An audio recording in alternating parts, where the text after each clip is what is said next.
ವೇದಿಕೆ ಮೇಲೆ ಆಸೀನರಾಗಿರುವಂತಹ ಎಲ್ಲ ಗಣ್ಯರೇ, ವೇದಿಕೆ ಮುಂಭಾಗದಲ್ಲಿರುವಂತಹ ಎಲ್ಲ ಮಾನವೀಯ ಮಾನವಂತರೇ, ಮಮತೆಯ ತಾಯಂದಿರೇ, ನಾನು ಕೇವಲ 2 ನಿಮಿಷಗಳಲ್ಲಿ ನಾನು ಮಾತನ್ನು ಮುಗಿಸ್ತೇನೆ. ನಾನು ಒಂದು ಅರ್ಧ ಗಂಟೆ ಮಾತನಾಡಬೇಕು ಅಂತೇಳಿ ಅನ್ಕೊಂಡಿದ್ದೆ. ಆದರೆ ಸಂಕ್ಷಿಪ್ತವಾಗಿ ಮಾತನಾಡಿದರೆ ಒಳ್ಳೆ ಭಾಷಣಕಾರ ಅಂತ ಅನಿಸ್ಕೊಳ್ತೀನಿ ಅನ್ನುವಂಥ ಒಂದು ಆಶಯದಿಂದ ಆದಷ್ಟು ಬೇಗನೆ ಮುಗಿಸ್ತೇನೆ.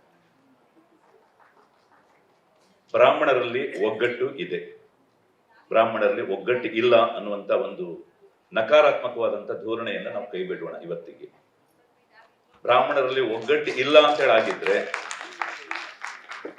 ಈ ಸಂಘಟನೆಗೂ ಅರ್ಥ ಇರ್ತಿರ್ಲಿಲ್ಲ, ಈ ಸಮಾವೇಶಕ್ಕೂ ಅರ್ಥ ಇರ್ತಾ ಇರಲಿಲ್ಲ.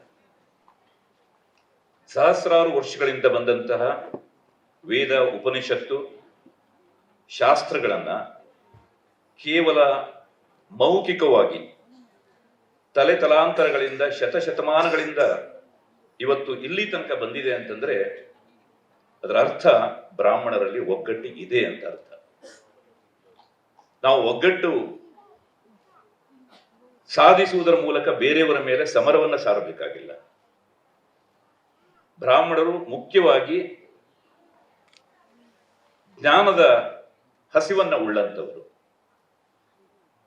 ಬ್ರಾಹ್ಮಣರು ಅವರು ಕೇವಲ ಒಂದೇ ಒಂದು ವಂಶದಿಂದ ಬಂದಂಥವರಲ್ಲ, ನಮಗೆಲ್ಲರಿಗೂ ಕೂಡ ಸಪ್ತರ್ಷಿಗಳ ಮೂಲದಿಂದ ನಾವು ಬಂದಂಥವರು. ನಾವು ಜ್ಞಾನದ ವಂಶಸ್ಥರು, ಮುಖ್ಯವಾಗಿ ನಾವು ಜ್ಞಾನದ ವಂಶಸ್ಥರು. ಎಲ್ಲಿ ತನಕ ಬ್ರಾಹ್ಮಣರಲ್ಲಿ ಜ್ಞಾನ ಅನ್ನುವಂಥದ್ದು ಒಂದು ಸಂಪತ್ತಾಗಿ ಇರುತ್ತೋ ಅಲ್ಲಿ ತನಕ ಬ್ರಾಹ್ಮಣರಲ್ಲಿ ಯಾವತ್ತೂ ಕೂಡ ಒಗ್ಗಟ್ಟು ಇದ್ದೇ ಇರುತ್ತೆ.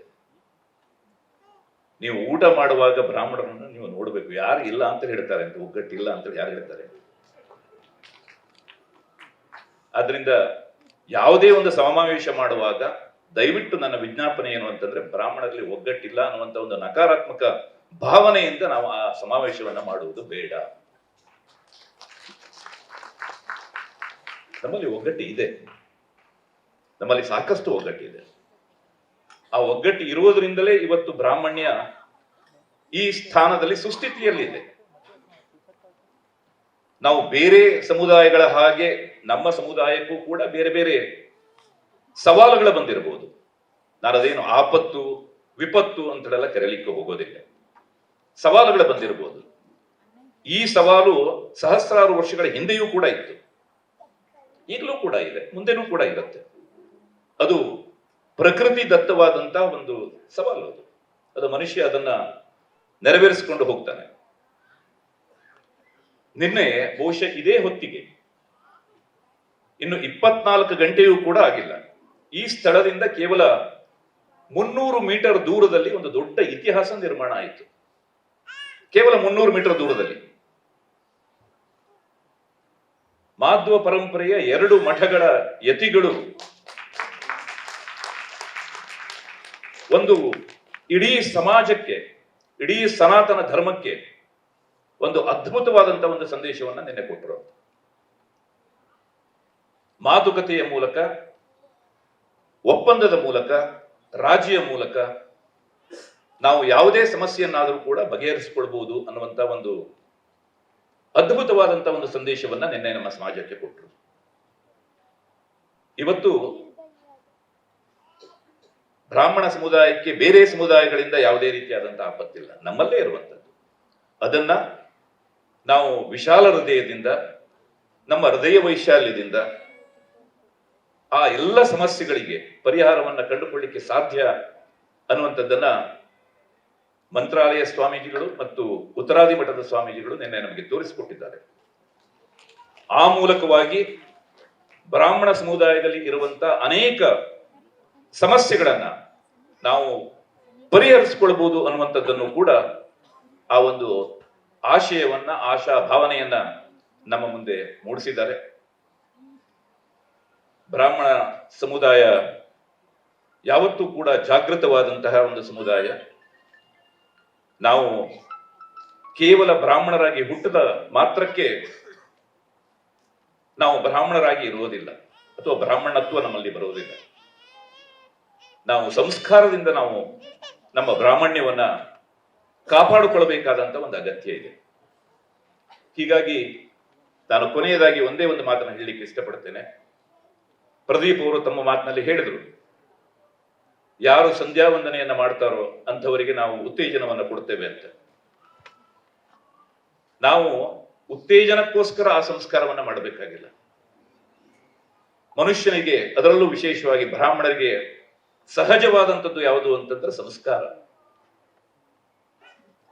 ಎಲ್ಲರೂ ಕೂಡ ಹುಟ್ಟಿನಿಂದ ಶೂದ್ರರೇ ಆಗಿರ್ತಾರೆ, ಪ್ರಾಣಿ ಪಕ್ಷಿಗಳೇ ಆಗಿರ್ತಾರೆ. ಆದರೆ ದಿನದಿಂದ ದಿನಕ್ಕೆ ಬೆಳೀತಾ ಬೆಳೀತಾ ಬೆಳೀತಾ ಸಂಸ್ಕಾರವನ್ನು ಪಡೆಯುವುದರ ಮೂಲಕ ನಾವು ಮನುಷ್ಯರಾಗ್ತೇವೆ. ಹೀಗಾಗಿ ಬ್ರಾಹ್ಮಣರು ಅಂತಂದ್ರೆ ನಮ್ಮ ಸಂಸ್ಕಾರವನ್ನ ನಾವು ಬೆಳೆಸಿಕೊಳ್ಳುವಂಥದ್ದು. ಕನಿಷ್ಠ ಪ್ರತಿ ದಿವಸ ಒಂದು ಸಲನಾದ್ರೂ ಸ್ನಾನ ಮಾಡುವಂಥದ್ದು, ಒಂದು ಸಲನಾದ್ರೂ ಕೂಡ ಗಾಯತ್ರಿ ಜಪವನ್ನ ಮಾಡುವಂಥದ್ದು, ಸಂಧ್ಯಾ ವಂದನೆಯನ್ನ ಮಾಡುವಂಥದ್ದು, ಗುರು ಹಿರಿಯರಿಗೆ ನಮಸ್ಕಾರವನ್ನ ಮಾಡುವಂಥದ್ದು, ಹಿರಿಯರಿಗೆ ಮನೆಯಲ್ಲಿ ಅವರಿಗೆ ಆದರ್ಶಪ್ರಾಯರಾದಂಥ ಹಿರಿಯರನ್ನ ನಮಿಸುವಂಥದ್ದು. ಇದು ಬ್ರಾಹ್ಮಣತ್ವ.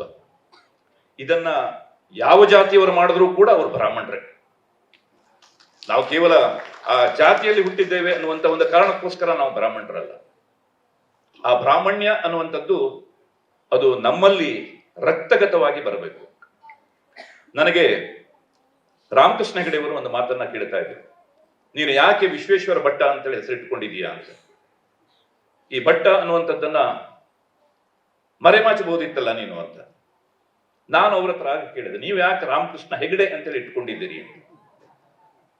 ಆಗ ಅವರು ಒಂದು ಮಾತನ್ನು ಹೇಳಿದರು, ನಮ್ಮ ಹೆಸರಿನಿಂದ ನಾವು ಯಾರು ಅನ್ನುವಂಥದ್ದು ಗೊತ್ತಾಗಬೇಕು, ಆದ್ರೆ ನೀವು ಯಾವ ಜಾತಿಯವನು ಅಂತೇಳಿ ನಾವು ಅವನಿಗೆ ಕೇಳಬಾರದು, ಆದರೆ ನಮ್ಮ ಹೆಸರಿನಿಂದ ಅದು ಗೊತ್ತಾಗಬೇಕು. ಹೀಗಾಗಿ ನಾನು ವಿಶ್ವೇಶ್ವರ ಭಟ್ಟ ಅಂತೇಳಿ ಇಟ್ಕೊಂಡಿದ್ದೇನೆ. ಇಲ್ಲಿ ತನಕ ಯಾರು ಕೂಡ ನೀವು ಯಾವ ಜಾತಿಯವರು ಅಂತೇಳಿ ನಾನು ಕೇಳಿಲ್ಲ. ನಮ್ಮ ಬ್ರಾಹ್ಮಣ್ಯ ಅನ್ನುವಂಥದ್ದು ಅಲ್ಲಿಂದ ಶುರುವಾಗಬೇಕು. ನಾನು ಬಹಳ ಜನರಿಗೆ ಹೇಳ್ತೇನೆ, ಅವರ ಇನಿಷಿಯಲ್ಗಳಿಂದ ಹೇಳ್ತಾರೆ, ಯಾರು ಅಂತಾನೆ ಗೊತ್ತಾಗಲ್ಲ. ನಮ್ಮಲ್ಲಿ ಟಿ ಮಡಿಯಾಳ ಅಂತ ಹೇಳಿ ಒಬ್ಬರಿದ್ರು, 1 ನಿಮಿಷ ಜಾಸ್ತಿ ತಗೊಳ್ತೇನೆ. ಟಿ ಮಡಿಯಾಳ, ತಿಮ್ಮಪ್ಪ ಮಡಿಯಾಳ ಅಂತ ಹೇಳಿದ್ರು. ಅವರು SPG, ರಾಹುಲ್ ಗಾಂಧಿ ಅವರಿಗೆ, ಅವರು ರಾಜೀವ್ ಗಾಂಧಿ ಅವರಿಗೆ SPG ಅಲ್ಲಿದ್ರು. ಅದಾದ ನಂತರ ಬೆಂಗಳೂರಿನ ಪೊಲೀಸ್ ಕಮಿಷನರ್ ಆಗಿದ್ರು. ಅದಾದ ನಂತರ ಇಡೀ ನಮ್ಮ ರಾಜ್ಯದ ಪೊಲೀಸ್ ಮಹಾನಿರ್ದೇಶಕರಾಗಿದ್ರು. ಆದ್ರೆ ಯಾರಿಗೂ ಕೂಡ ಅವರು ಬ್ರಾಹ್ಮಣರು ಅನ್ನುವಂಥದ್ದೇ ಗೊತ್ತಿರಲಿಲ್ಲ. ಟಿ ಮಡಿಯಾಳ್ ಅಂತೇಳಿ ಹೆಸರಿಟ್ಕೊಂಡಿದ್ರು. ಅವರು ಬೆಂಗಳೂರಿನ ಕಮಿಷನರ್ ಆದಾಗ ಕರ್ನಾಟಕ ಮಡಿವಾಳ ಸಂಘದವರು ಹೋಗಿ ಅವರನ್ನ ಸನ್ಮಾನ ಮಾಡಿದ್ರು ಅಂತ. ಅವರನ್ನ ಕೊನೆಗೆ ಅವರು ಹೇಳಿದ್ರು, ನಾನು ಮಡಿವಾಳ ಅಲ್ಲ, ನಾನು ಬ್ರಾಹ್ಮಣ, ನನ್ನ ಹೆಸರು ಮಡಿಯಾಳ ಅಂತ.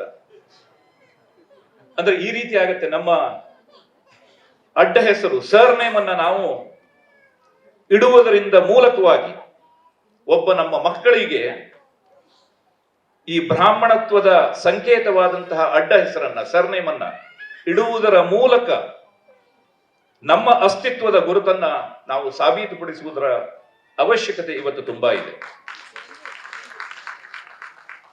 ಅಲ್ಲಿಂದ ನಮ್ಮ ಬ್ರಾಹ್ಮಣತ್ವ ಆರಂಭ ಆಗಬೇಕು. ನಮ್ಮ ಸಂಸ್ಕಾರದಿಂದ, ಆಚರಣೆಯಿಂದ, ನಡೆನುಡಿಯಿಂದ, ಜೀವನ ವಿಧಾನದಿಂದ, ನಮ್ಮ ಭಾಷೆಯಿಂದ, ನಮ್ಮ ಸಂಸ್ಕೃತಿಯಿಂದ ನಮ್ಮ ಬ್ರಾಹ್ಮಣ್ಯ ಎಲ್ಲಿಯ ತನಕ ಉಜ್ವಲವಾಗಿ ಇರುತ್ತೋ ಅಲ್ಲಿಯ ತನಕ ಈ ಬ್ರಾಹ್ಮಣ ಸಮುದಾಯಕ್ಕೆ ಯಾವುದೇ ರೀತಿಯಲ್ಲೂ ಕೂಡ ಕುತ್ತಾಗಲಿ ಆಪತ್ತಾಗಲಿ ಬರುವುದಿಲ್ಲ ಅನ್ನುವಂತ ಒಂದು ಆಶಯ ನುಡಿಯನ್ನ ಈ ಸಂದರ್ಭದಲ್ಲಿ ಹೇಳ್ತಾ, ಇಂಥ ಒಂದು ಸುಂದರವಾದಂತಹ ಒಂದು ಕಾರ್ಯಕ್ರಮವನ್ನು ಆಯೋಜಿಸಿದ್ದಕ್ಕೆ ಗೋವಿಂದ ಕುಲಕರ್ಣಿ ಅವರಿಗೆ ಹಾಗೂ ಪ್ರದೀಪ್ ಅವರಿಗೆ ಧನ್ಯವಾದಗಳನ್ನ ಹೇಳ್ತಾ, ಬ್ರಾಹ್ಮಣರ ಒಗ್ಗಟ್ಟನ್ನ ಯಾವತ್ತೂ ಕೂಡ ಸಾಬೀತು ಮಾಡುವಂತಹ ಒಂದು ನಿರಂತರವಾದಂತಹ ಒಂದು ಕಾರ್ಯಕ್ರಮವನ್ನ ನಾವು ಯಾವತ್ತೂ ಹಮ್ಮಿಕೊಳ್ಳೋಣ ಅನ್ನುವಂತ ಒಂದು ಆಶಯವನ್ನ ಈ ಸಂದರ್ಭದಲ್ಲಿ ವ್ಯಕ್ತಪಡಿಸ್ತಾ, ಭಾರ್ಗವ ಭೂಷಣ ಪ್ರಶಸ್ತಿಗೆ ನನ್ನನ್ನ ಆಯ್ಕೆ ಮಾಡಿದ್ದಕ್ಕಾಗಿ ನಿಮಗೆಲ್ಲರಿಗೂ ಕೂಡ ಧನ್ಯವಾದಗಳನ್ನು ಹೇಳ್ತಾ ನನ್ನ ಮಾತುಗಳನ್ನ ಮುಗಿಸ್ತೇನೆ. ನಮಸ್ಕಾರ.